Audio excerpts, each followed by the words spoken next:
Bom, fazia alguns dias que eu não vinha aqui na tribuna. Estava falando para minha esposa quando estava em casa que eu estava assim nervoso para vir aqui. Mas que eu quero, nesse momento, saudar a todos vocês com boa noite. Isso aí é um pouco assim mais forte, todo mundo animado, né?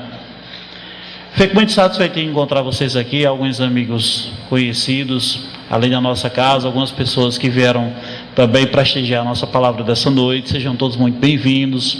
Quem veio pela primeira vez também, seja muito bem acolhido. Nós vamos falar sobre o Evangelho. Nós vamos falar sobre Jesus. O tema que eu pretendo explanar hoje com vocês, o amor como antídoto para os males do corpo e da alma, deveria ter sido ministrado durante o período da jornada, em que a gente tinha planejado fazer a exposição da sexta-feira com um convidado, e aos sábados a gente fazia uma visita aos bairros, geralmente a alguma escola, para chegar mais perto de outros lugares da cidade. Mas algumas foram frustradas, a gente conseguiu realizar apenas uma dessas palestras. E a que eu faria deveria ter sido no último sábado, era véspera de eleição, e a Escola Maria Terceira estava reservada para a Justiça Eleitoral.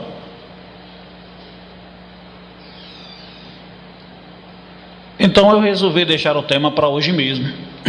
Eu já estava preparando, já estava pensando o que poderia ser dito, o que poderia ser pensado, trabalhado a respeito desse tema. O amor como um antídoto para os males que afetam o nosso corpo, mas principalmente nossa alma, já que estamos falando de sentimentos. E talvez seja muito pertinente falar sobre amor hoje, porque hoje, sendo o dia 2 de novembro, dia de finados, é provavelmente um daqueles dias que a gente, mesmo involuntariamente, a gente demonstra nosso amor. Porque amor não precisa de coisas extraordinárias para ser vista, para ser manifestada, mas a saudade e a lembrança de você visitar, nem que seja o lugar do cemitério onde seu ente querido, a pessoa que você ama muito está, pode ser um gesto simbólico também do nosso amor. Aliás, a civilização humana se destaca e se caracteriza na sua humanidade justamente quando passa a ter esse respeito e essa consideração por aqueles que já se foram. A nossa civilização só existe porque aqueles que a gente reverencia nesse dia 2 de novembro fizeram o nosso caminhar até aqui, nos trouxeram até aqui, e a nossa responsabilidade é que a gente continue levando o mundo adiante, evoluindo e progredindo e fazendo melhor, e até mesmo em homenagem àqueles que já se foram. O amor também pode ser algo muito clichê de falar, devido à música romântica, à música pop, devido à cultura pop mesmo. Fala-se tanto em amor que essa é uma palavra extremamente desgastada. Falar tanto em amor, essa palavra já repeti pelo menos umas 30 vezes desde que comecei, parece assim que eu estou cantando uma música sertaneja. Marília Mendonça. Para isso eu precisava colocar alguns outros elementos, não era, Tildinho? Tipo chifre. Enfim, exatamente, mas eu digo isso porque exatamente uma outra palestra que eu fiz há um tempo atrás, que o tema também envolvia o amor. Uma moça chegou, depois que terminou o almoço conhecida, chegou toda serelepe para mim, toda animada, feliz, para dizer: olha, você falou tanto de amor que parecia mais uma música sertaneja. Nossa, quanto amor você falou, cara. E isso marcou muito, porque achei curioso. Falar em amor realmente é meio clichê. A gente esquece então que essa expressão amor no sentido do Evangelho é o amor, o que muitos disseram lá através do grego, que seria o amor ágape, o amor universal, o amor da fraternidade, o amor que Cristo veio ensinar, o amor que une os seres humanos. É isso e muito mais além. Eu acho que no mundo hoje, em que a gente tem tanto desamor, a gente vê escancarado tantas pessoas que resolvem usar os sentimentos, a energia dos seus sentimentos, das suas emoções, para agredir, para odiar pessoas.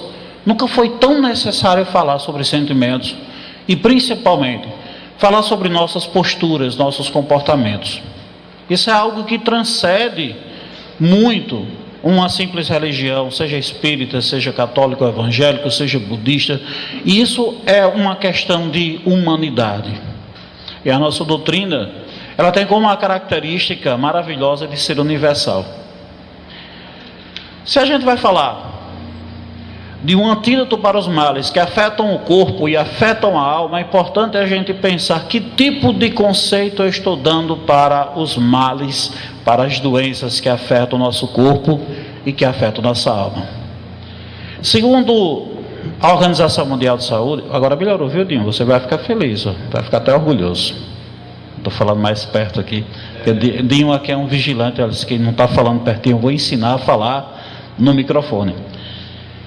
A Organização Mundial de Saúde, algumas décadas atrás, considerava o doente, uma pessoa doente ou a doença, a incapacidade de alguém de realizar alguma coisa, ou a existência de algum problema, alguma deficiência física que impedia que aquela pessoa fosse plena e pudesse viver satisfatoriamente. Com o passar das décadas, esse conceito foi perdendo de sentido, porque ficou muito claro que muitas pessoas, mesmo doentes, deficientes, debilitadas ou com certas limitações, elas conseguiam viver felizes, alegres, animadas, plenas. Veja um exemplo bastante claro disso. Quem conhece um pouquinho de ciência já ouviu falar Stephen Hawking, um cientista inglês que morreu esse ano ainda. O cara, desde 20 e poucos anos de idade, ele morreu com quase 80, quem souber a idade dele aí me ajuda aí, que eu não lembro não. Ele, desde os 20 e poucos anos de idade, ele saindo da faculdade, ele já contraiu aquela doença que, eu esqueci o nome, mas é aquilo, chama de ELA, né? Mas não é ELA não, era a doença mesmo. A doença que atrofia a musculatura. Ele terminou a vida dele mexendo um único músculo do olho. E mesmo assim o cara escreveu mais livros do que eu só escrevo às vezes uns bilhetes, uns negócios. O cara pesquisou, estudou, fez livros. Ele superou o impossível, claro, não sozinho, mas pelo fato de que ele queria muito, porque ele se empenhou, teve sempre alguém para fazer junto com ele. E é incrível quanto aquele cara foi produtivo, e mesmo estando inválido em uma cadeira, e na qual ele só mexia os olhos, ele nunca pensou, aliás, ele pensou assim, vou mudar aqui, ele pensou assim, em dar fim à vida dele, mas depois ele pensou, não adianta não, deixa eu continuar, já vim até aqui. Ele foi muito sensato em relação a isso, e ele morreu de causas naturais, mas produziu muito. Então uma pessoa que deveria ser doente, uma pessoa incapaz, na realidade viveu uma vida quase plena, de dar inveja a muita gente. Eu morro de inveja de não ter a capacidade de produzir cientificamente como ele, mas quem sabe, eu tenho algumas encarnações por vir, vai demorar, mas vamos seguir. Então doença não é exatamente aquilo que aflige o seu corpo físico, que debilita de alguma forma. Você pode viver muito bem. Há pessoas que passam a vida inteira assim, mas existem pessoas que não têm um problema sequer, está inteirinho, está lá, perna, braço, tudo direitinho, não tem nada. Tem gente que jura que está doente, que bota o médico para fazer exame e não acha nada, mas procura de novo, por você que não viu direito. E mesmo assim são pessoas que vivem amurrinhada, como diz um popular aqui no sertanejo, pessoas que vivem alquebrantadas, pessoas que vivem doentes, aquela coisa que até a preguiça dorme de levantar da cadeira. Isso sim é uma pessoa doente. Então podem existir pessoas que têm a doença, mas não são pessoas doentes, e pessoas que nem têm nenhuma doença, mas são pessoas doentes, porque a mente da gente, a cabeça da gente é um troço extremamente poderoso. Extremamente poderoso. Dinho, passa aí, por favor. Um sábio do passado, que não foi Jesus Cristo, mas foi da família dele, né? Do mesmo naipe. Siddhartha Gautama, mais conhecido como Buda. Eu estou com a impressão de que esse troço está dando uns pulinhos, viu, Dinho? Às vezes aumenta, às vezes diminui. É a distância, é? Será que eu estou igual aquele jumbo fazendo assim, não percebo? Siddhartha Gautama disse: nós somos o que pensamos. Tudo o que somos vem dos nossos pensamentos. Com nossos pensamentos fazemos o mundo. Estou falando de um cabo que viveu há pelo menos 5.000 anos atrás, tá? Com esse tipo de sabedoria. Coisa que tem gente hoje que tem uma dificuldade em entender. Mas a minha realidade, o meu mundo, o que eu vejo, é a partir do meu próprio pensamento. Vejam bem, eu vejo aqui na minha frente muitas pessoas que, como eu, precisam usar um óculos para poder enxergar melhor. Se esses óculos que nós usamos fossem feitos com lentes que não são adequadas para nossos olhos, se fizessem deformado, todo errado, a gente veria o mundo de maneira distorcida. Era isso que a gente veria do mundo. Mas como a gente fez mais ou menos direitinho, a gente consegue ver mais ou menos. Tudo que a gente vê do nosso mundo é a partir dos nossos sentidos, e tudo que a gente entende do mundo é a partir da nossa própria visão de mundo. O mundo pode ser muito bonito, florido, animado, alegre, para pessoas que assim imaginam que seja. Mas existem pessoas com um pensamento tão negativo que não adianta você mostrar que existe um belo jardim, que existe um dia de sol lá fora, maravilhoso, que ela vai continuar vendo que o mundo está escuro, que as flores já murcharam ou vão murchar amanhã. Tem pessoas que são negativas assim. Então, é a maneira como você vê o mundo que você constrói o mundo que tem dentro de você. Assistindo algumas palestras de Leandro Carnal, ele sempre insiste numa coisa que vem da filosofia oriental. Aquilo que eu sou, eu espelho no outro. O mundo que eu vejo é igual ao que eu consigo enxergar dele. Então, vejamos bem. A nossa capacidade de pensar, ela aflige, ela muda a nossa própria maneira de ver o mundo e o nosso próprio corpo. Quem já leu, por exemplo, talvez alguém já tenha lido Daniel Goleman, que é um autor americano, psicólogo, e ele popularizou o conceito, ele estudou bastante a respeito da inteligência emocional.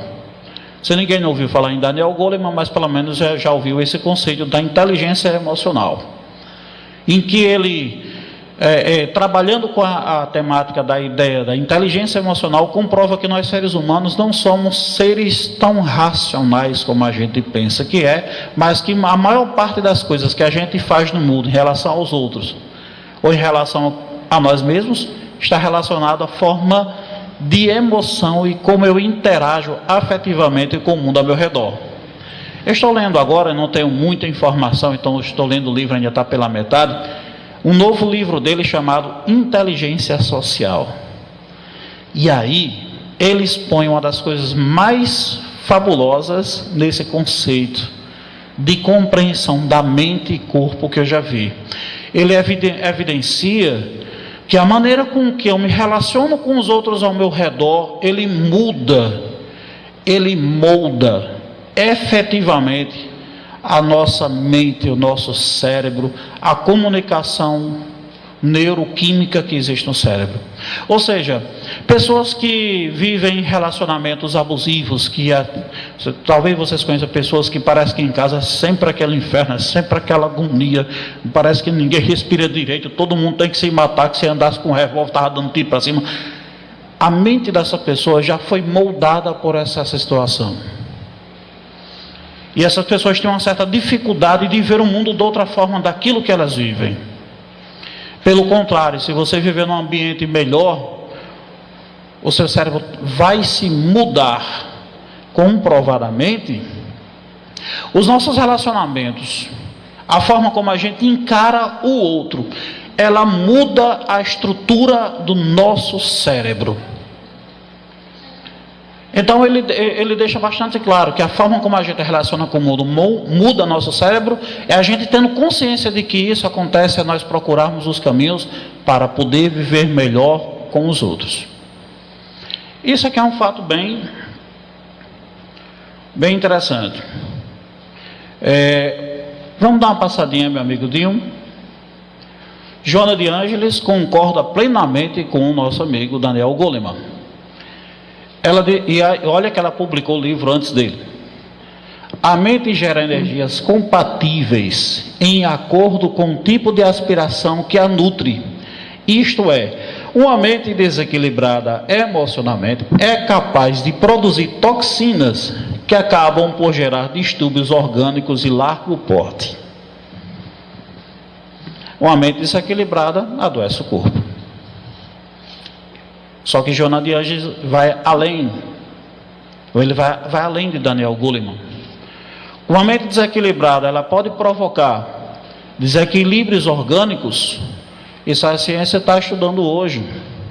Quantas pessoas com gastrite, com ansiedade, com depressão são frutos, na realidade, de problemas psíquicos que estão lá no cérebro atormentando e elas são inconscientes. Muitas das vezes, essas atitudes emocionais que a gente toma são atitudes que a gente mesmo quer, por orgulho, por egoísmo, por aquelas deficiências de personalidade que a gente ainda tem. Os traumas que a gente tem, que geram todo o nosso lixo psicológico, a maioria deles geram principalmente do orgulho e do nosso egoísmo. Dinho, passe mais uma vez, por favor. Eu acho que passo mais uma vez que eu vou voltar depois para cá. Aqui. Existem ligações entre as emoções e o corpo físico. Um efeito físico pode chegar a refletir um efeito mental ou emocional e vice-versa, pois as funções das partes se definem pelo conjunto. Então, corpo e alma, corpo e mente. Desde o passado se dizia, o corpo sã, a mente sã, corpo sã. Os dois trabalham em coletivo. O corpo adoece quando a mente realmente não está funcionando. E aí eu estava pesquisando essa semana, encontrei uma professora australiana, alguma coisa Sullivan, que eu não lembro exatamente agora, e a especialidade dela é pesquisar um dos fatos curiosos sobre a psicologia humana, é que ela trata de pessoas que têm problemas físicos, doenças que não existem. São doenças psicossomáticas. A nossa angústia do dia a dia, o nosso estresse vai alterando nossos hormônios, vão descarregando a adrenalina, vão descarregando o cortisol. A adrenalina é um hormônio que deixa você atiçado, deixa você ativado. E nos nossos instintos primitivos, ele era usado para a gente correr quando tinha um perigo no meio do mato. A gente viu uma onça, meu amigo, tome adrenalina no corpo, que esse rapaz que corria assim meio se arrastando, vai correr com força. A adrenalina serve para isso. A adrenalina explica também, não sei se vocês já viram, mas como eu sou do mal, eu gosto de fazer zoeira mesmo. Tem um videozinho de uma senhora no hospital, eu acho que eu vou cometer essa maldade aqui, velha, você deixa, né? A senhorinha lá no hospital vinha com a muleta, se arrastando. Aí o vídeo dizia que era o touro da fé, que curava. De repente aparece um touro, essa senhora joga a muleta e sai correndo. Meu amigo, que não tem bala que pegasse. O que é que fez isso? A adrenalina. O que é o cortisol? O cortisol vai ser um outro hormônio que ele também se ativa em momentos de estresse. A ideia dele também é fazer o corpo responder a uma ameaça. Mas como a gente se sente ameaçado constantemente pelos outros, pelas atitudes dos outros, pelas as desavenças que a gente tem aqui e acolá, pelas emoções que a gente sente no dia, pelos estresses que a gente vai passando, aquele excesso de cortisol ele vai desgastando e vai provocando alguns problemas de gastrite, alguns problemas, inclusive chega até a ansiedade e tudo mais. Então, o corpo vai respondendo a uma atitude mental. O corpo e a mente, eles estão ligados. Isso fez me lembrar também um caso contado por Divaldo Franco. É uma palestra que eu assisti, até no YouTube, é fácil de vocês conseguirem, em que ele cita o caso de uma família que queria uma espécie de tratamento espiritual, porque já tinha rodado tudo que era hospital, e a mãe, né, da família, né, tem a mãe, o pai e o filho, eram 3. E essa senhora, ela se queixava que ela estava doente de um câncer. Existem pessoas que têm uma certa sensibilidade, me perdão aí quem tenha, mas pelo menos a gente pode falar um pouquinho sem preconceito. E essa senhora afirmava que estava doente. Só que os médicos nunca achavam. Fizeram vários exames. A família era pobre, gastou o que não tinha para fazer os melhores exames e não descobriram esse câncer em lugar nenhum. E levaram para Divaldo para saber se ele podia ajudar com essas coisas, né? Porque o povo que não entende a doutrina, né, a religião espírita, fica dizendo, vamos ali naquela casa, ele entende essas coisas. E aí chegaram com essas coisas, eu queria saber com Divaldo o que poderia ser aquilo. E Divaldo percebeu que ela tinha assim, no perispírito dela, a partir da mediunidade da visão dele, a vidência, ele percebeu que no perispírito dela já existia uma doença que iria se concretizar no plano físico, porque aquilo saiu da consciência dela, aquilo tinha saído do pensamento dela. E ele falou abertamente para eles: ela não tem essa doença hoje, mas ela vai ter. Ela já está plasmando, ela já está construindo isso. E ele recebeu a informação por meio mediúnica de que ela tinha feito um aborto há muitos anos, da qual se arrependia muito e nunca tinha se perdoado, além de outros complexos de culpa. E ela achou que ela inconscientemente achava que merecia aquele tipo de punição. Então por isso que insistentemente ela dizia que tinha a doença. Ela sentia, mas ninguém achava. Divaldo conta que passado alguns meses, aquele mesmo rapaz liga para ele para avisar que a mãe tinha falecido. Em menos de um mês ela apareceu finalmente. O já previsto, né, já era uma profecia, apareceu a doença e em menos de um mês ela debilitou-se a ponto de chegar a desencarnar. E Divaldo, segundo a palestra dele, ele não pôde fazer nada a respeito. Mas isso foi uma coisa criada no inconsciente, no sentimento de culpa, foi plasmado no perispírito, passou para o corpo físico. E essa senhora lá da Austrália, ela pesquisa casos de doenças psicossomáticas. Ela disse assim: o mais estranho, quando eu estava terminando o meu curso, fazendo a residência, é que eu comecei a tratar pessoas que tinham, espero que não seja o meu, né?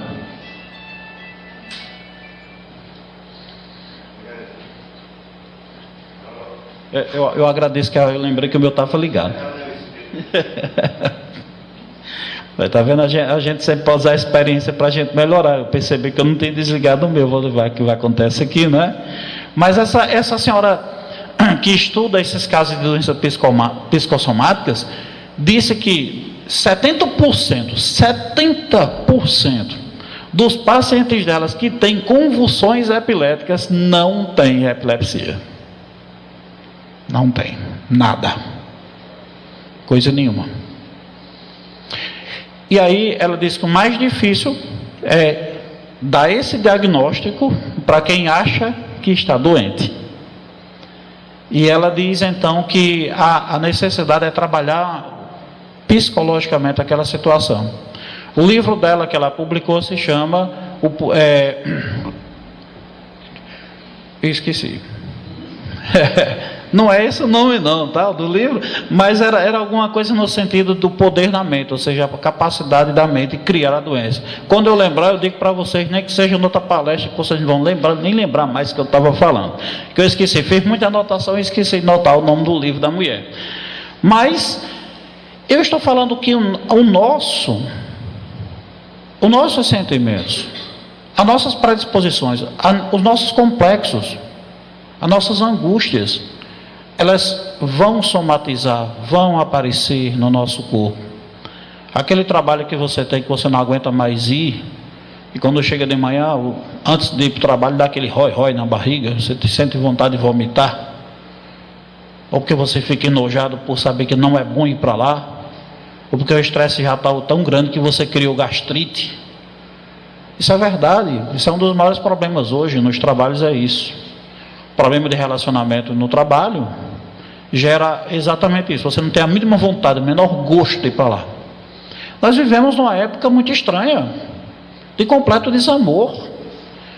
As pessoas estão cada vez realmente se isolando, cada um na frente da sua tela de celular, de smartphone, e esquecendo do mínimo de ética, de respeito, de relacionamento com as pessoas. Antes do celular, as pessoas brigavam, até mais, mas ela realmente resolvia. As pessoas tinham realmente colegas de trabalho porque os problemas podiam ser ditos na cara, as pessoas realmente não tinham muito o que fazer fora do celular, então vamos falar mal dos outros, vamos logo brigar, vamos logo para resolver. Havia um pouco mais de necessidade de aplanar as diferenças entre as pessoas. Sociólogo inglês Zygmunt Bauman, ele diz assim: nós vivemos num mundo muito estranho, em que as relações são líquidas, elas não têm fortaleza, não têm solidez. Você tem uma amizade qualquer, tem uma discussão online, é só clicar no botão de remover o amigo lá no Facebook, pronto, já ninguém mais olha para a cara do outro. E quando não tinha Facebook, você tinha que ir lá e dizer o desaforo na cara, e tinha que romper lá e botar o dedinho assim para corta aqui. Algum de vocês fez isso aqui na infância? Não, né? Pensei que só eu. Eu pensei que só eu fazia essa bobeira. Mas no mundo menos virtual, você precisava realmente lidar com as situações frente a frente. As amizades eram sólidas. Eram mais sólidas do que esse mundo de hoje. Aí faz lembrar que se o mundo tem tanto desamor, a gente precisa começar a pregar o amor. Aquela palavra clichê, desgastada, que a gente fala. Aí você pensa assim: Gilber, então vamos sair aqui todo mundo saltitando, feito uns pôneis, dando cheiro em todo mundo. Não, não se trata disso não. Trata-se de você mudar de postura para fazer um mundo melhor. E até em relação a essa questão do amor, me lembrei de uma discussão, acho que é um vídeo, se não me engano, tem no YouTube, é fácil de vocês conseguirem acessar.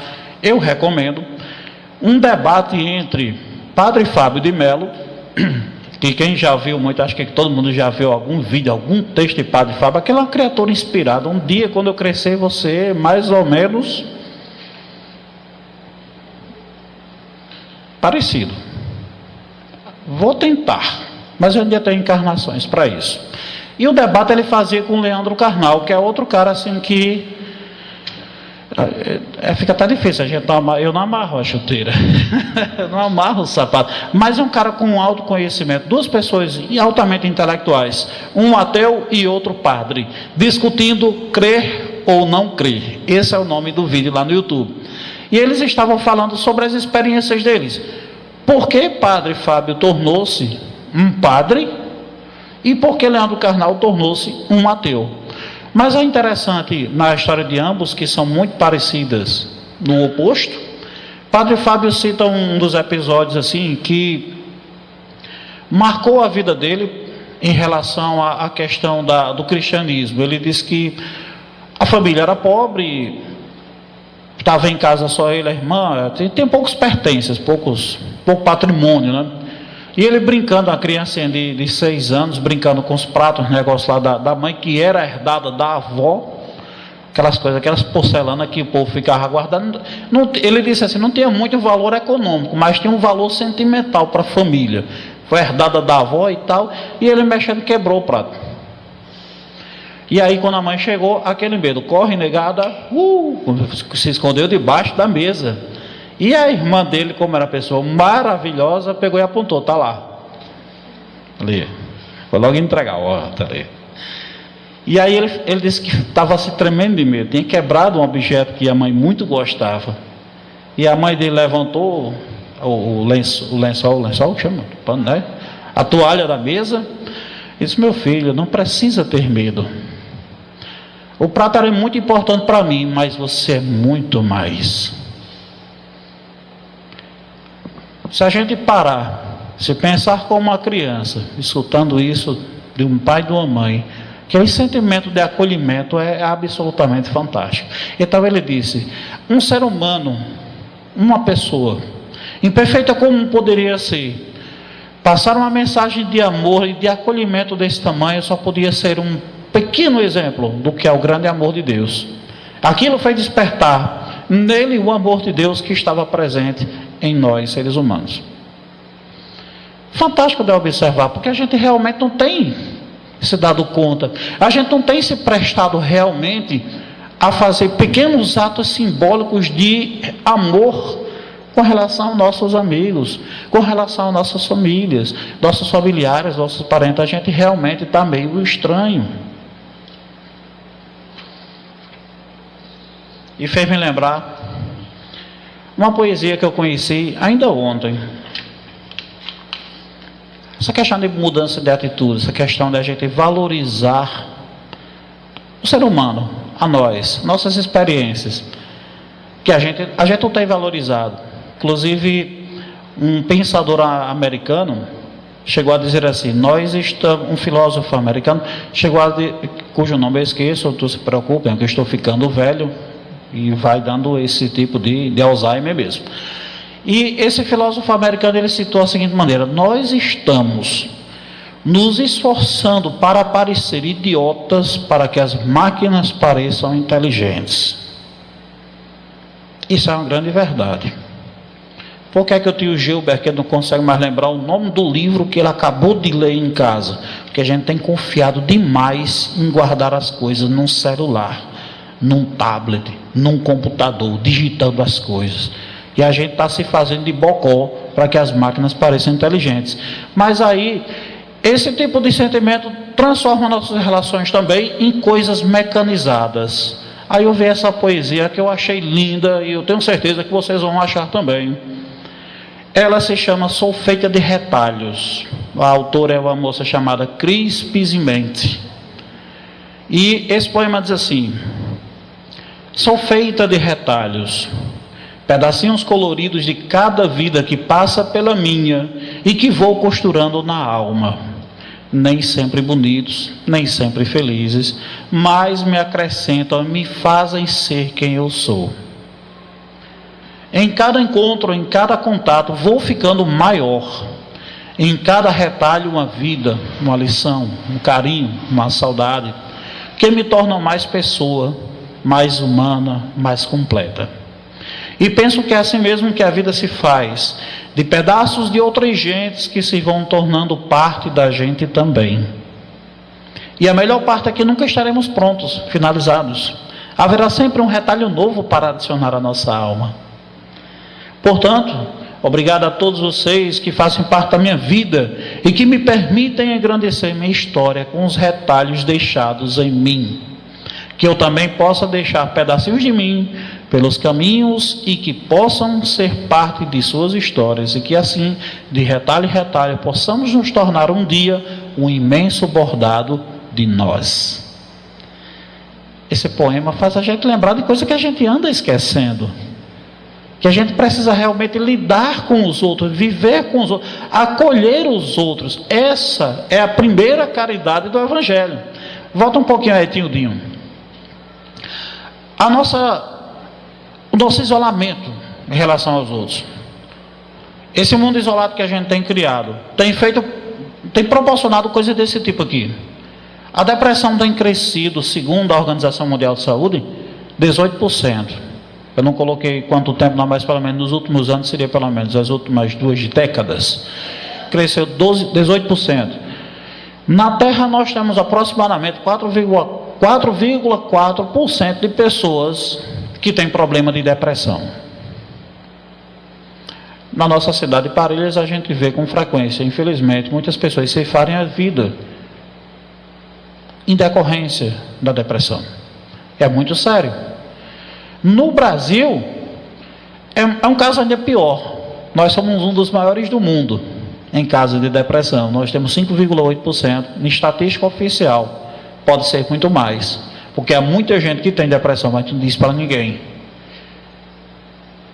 Não diz para ninguém de maneira oficial. Então, pode ser que não esteja nos dados oficiais. Pode ser que esse número seja astronomicamente maior, porque cada um de nós já foi assombrado um pouquinho, de repente, com uma ideia muito ruim, com um sentimento, uma prostração imensa, que pode gerar uma depressão. E para piorar, nós temos ainda 9,3% de pessoas sofrendo do transtorno de ansiedade. Eu sou um desses. E a ansiedade não é aquele negócio, meu Deus, vai acontecer logo, oh meu Deus, chegue logo. Não, não é isso não. A ansiedade, ela provoca problemas estranhos, por exemplo. Não tem nenhuma necessidade, mas você começa a ter palpitações, você começa a suar, você começa a ficar agoniado, angustiado, a pressão sobe, de nada assim, de repente, sem motivo nenhum. Só para dizer, olha, vem aqui para te perturbar. Que legal. Doença. da alma, porque é muito provável que dentro de nós existam fatores inconscientes que levam a isso. Existem fatores inconscientes que levam a isso. Passa aí, meu amigo Dinho.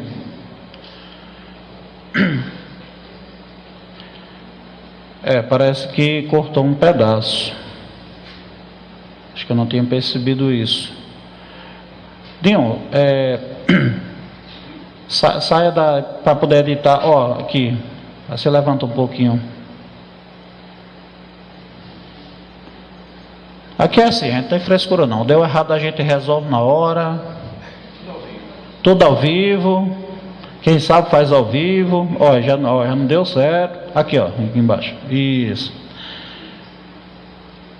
Esse texto aqui eu tirei de uma pesquisa que, como eu sou um cara científico muito bom, acabei não botando o nome, né, referência, porque eu sou ótimo nisso, obrigado, desculpa aí, mas esse texto vale a pena a gente ler. Quando a emoção positiva como o amor,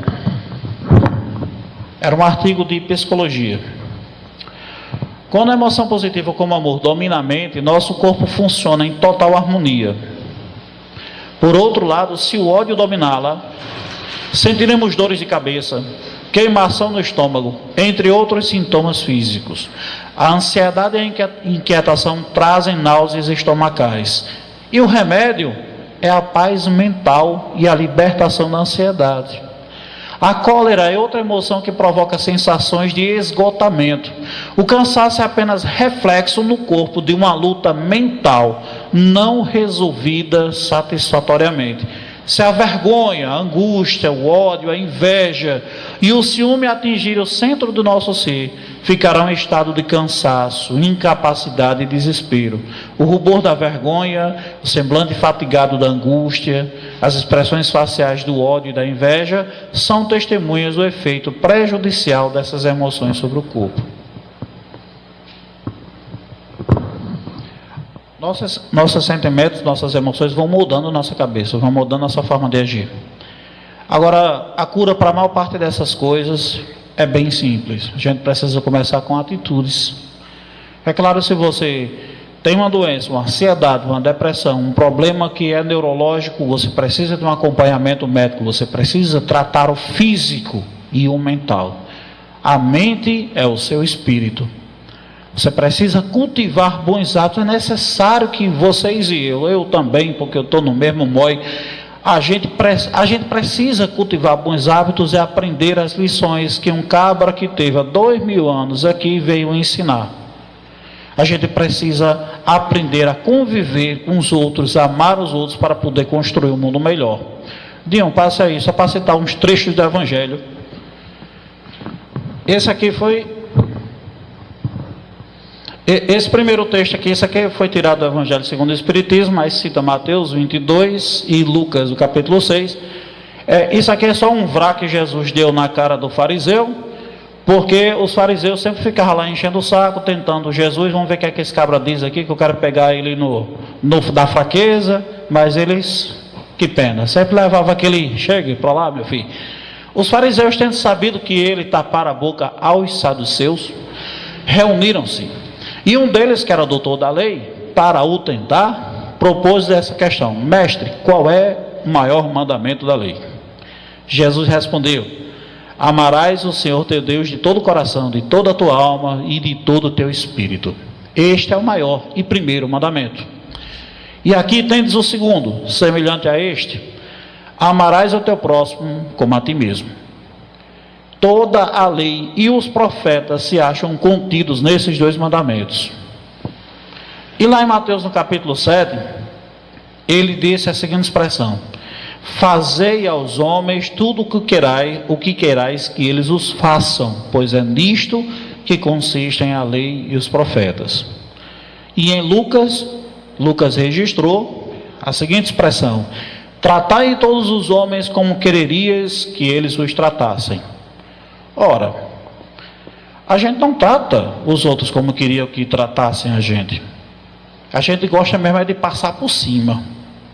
A gente gosta mesmo é de se defender, que a gente tem medo que alguém faça o mal para a gente faz mesmo a gente faz logo o ruim primeiro, que é para depois não ter que dizer que foi enganado. Se a gente seguisse uma coisa bem simples de Jesus, quem ama o próximo, quem tem consideração pelo próximo, não precisa roubá-lo. Não vai ter essa necessidade. Porque se o outro ama o seu próximo, também pode fazer a caridade de ajudar ao necessitado.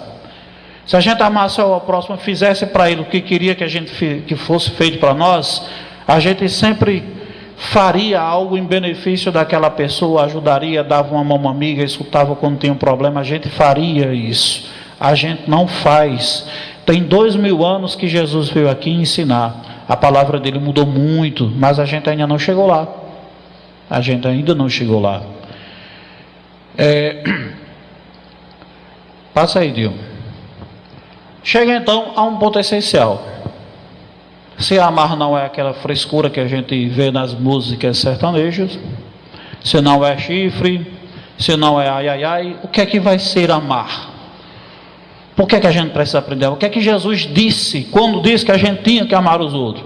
Não era para sair agarrando os outros, porque isso aí vai servir de nada. Olha, atitudes externas para você bancar, para a gente bancar, nós, que a gente é muito bondoso, lindo e maravilhoso dentro da nossa igreja, dentro do centro espírita, ou seja onde for, apenas de fachada, isso é só farisaísmo.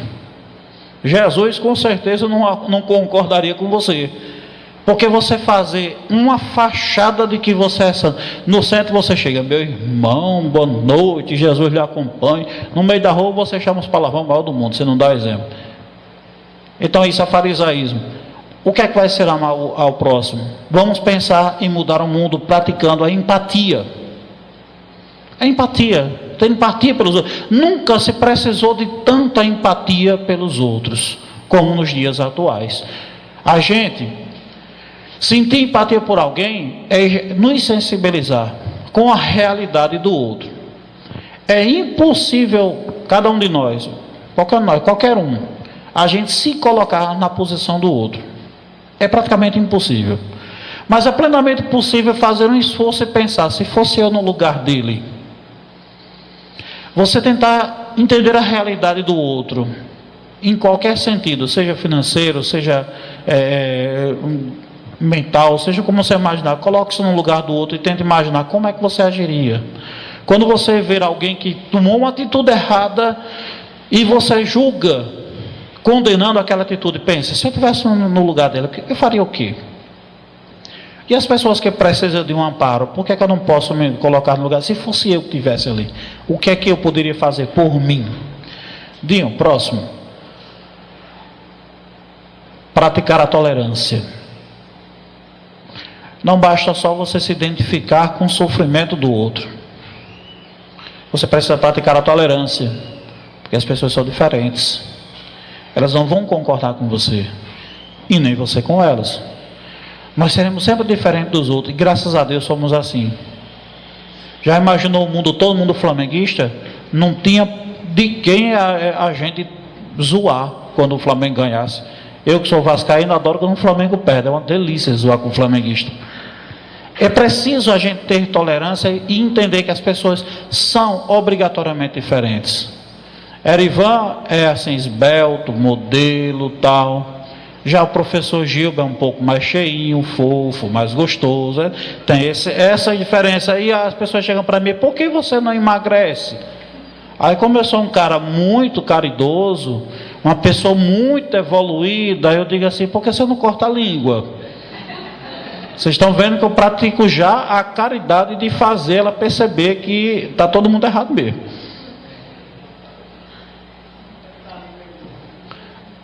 É verdade. Praticar a tolerância em relação ao outro. Isso faz me lembrar uma história que eu sempre conto, mas eu adoro história repetida. A história repetida é uma delícia contar. Quanto mais contar para a gente decorar e sair falando, é bom demais. Mas os gregos antigos tinham uma mitologia para explicar o nosso problema de ser humano com relação à intolerância. Os gregos inventaram a história de que nas florestas existia um ser mitológico, um ser meio divino, meio bicho, meio bruto, meio qualquer coisa, chamado Procusto. Esse ser que era animalizado, ele pegava as pessoas que passavam sem proteção na floresta, que estavam viajando, e matava as pessoas. Mas ele simplesmente não matava por matar. Ele fazia o seguinte, ele tinha feito uma cama era uma espécie de um sarcófago, que tinha exatamente o modelo do corpo dele, era uma forma. E aí ele fazia o seguinte, como ele queria que todo mundo fosse igual a ele botava o caboclo na forma. Só que ninguém era do tamanho dele. Sempre alguém ia sobrar um pouquinho, sempre alguém ia faltar um pouquinho. Então, quando faltava, ele esticava. Quando sobrava, ele aparava. Nessa brincadeira, ninguém sobrava da cama do Procusto, ninguém tinha o mesmo tamanho que ele. Conta-se que esse monstro Procusto foi morto por um daqueles seres mitológicos, heróis também da mitologia grega, que não vai em conta, mas a questão é dizer, os gregos, que eram pessoas sábias, mesmo contando lorota, eles estavam apenas mostrando que aquele monstro que cortava as pessoas, que mutilava as pessoas, que não cabia dentro da forma dele, era apenas o nosso próprio coração. Nós julgamos os outros pela nossa própria forma o tempo inteiro.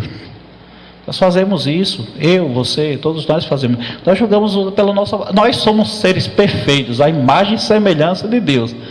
Mas já te odiam? Pai, acho que não. Acho que não.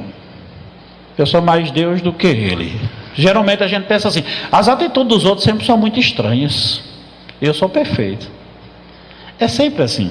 Então, praticar a tolerância é um exercício de amor.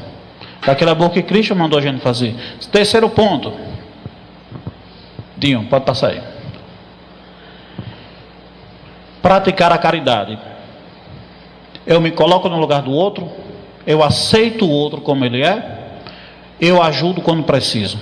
Ou amparo necessidade se for possível.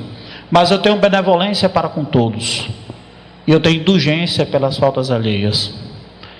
A gente tem também, já lembrando da história do Procusto, a gente adora culpar os outros porque eles têm pecados diferentes dos nossos. Vai haver maior, outros menor, mas a gente sempre gosta de culpar. A gente não tem essa indulgência. A gente, já perceberam que a gente sempre quer que, quando a gente comete uma falha, todo mundo desculpe a gente, não porque tem motivo, tem justificativa. A gente sempre quer que o povo entenda a gente. A gente sempre quer que o povo perdoe porque a gente tem motivo, a gente tem que ser compreendido, mas a gente tem uma dificuldade de compreender o outro, de pelo menos aceitar que o outro errou. Essa indulgência a gente não, essa benevolência para com todos a gente não tem. A caridade não é só a caridade material de ajudar aquela pessoa ali com alguma coisa que necessita. Às vezes não chega nem a ser caridade porque eu nem estou partilhando, eu estou apenas dando o que está me sobrando. Que isso nem chega a ser caridade. Então, além do amparo, também a necessidade de amparar o outro com respeito também. E o quarto ponto, meu amigo Dinho, esse é o mais duro. Ser a paz que você quer ver no mundo. Porque nenhum de nós vai fazer a revolução mudando os outros. Nenhum de nós vai mudar o mundo sem arrumar o próprio quarto. A gente vê no momentos políticos que as pessoas querem impor vontades, desejos, posições ideológicas, modos de fazer, de prender, de matar e etc. Mas a gente não tem mudado nossa própria postura. A gente não é a paz que a gente quer ver no mundo. A gente quer que o mundo começando por ele. Primeiro tem que ser Micael. Eu não. Eu vou ficar de boa aqui, porque eu estou dizendo que ele é para aceitar o que eu estou dizendo, embora que eu não faça. E a gente está cheio de gente que quer que vocês façam o que ele está dizendo, mas ele mesmo não faz. Um bando de hipócrita mesmo. A gente quer que o mundo mude, mas eu quero que Luciana se ajeite. Eu não me ajeito não. Porque a Luciana está fofinha, mas eu estou muito mais gordo do que ela, então ela tem que emagrecer. Eu não preciso emagrecer não, eu sou melhor do que todo mundo. Então a gente precisa ser a paz que eu quero ver no mundo. Se eu não começar, ninguém vai começar. Não tem essa história de imaginar que os outros vão ficar bom enquanto eu vivo do jeito que eu quero, não. A gente precisa dar o exemplo, ou senão é só fato furado, só besteira, só conversa jogada ao vento.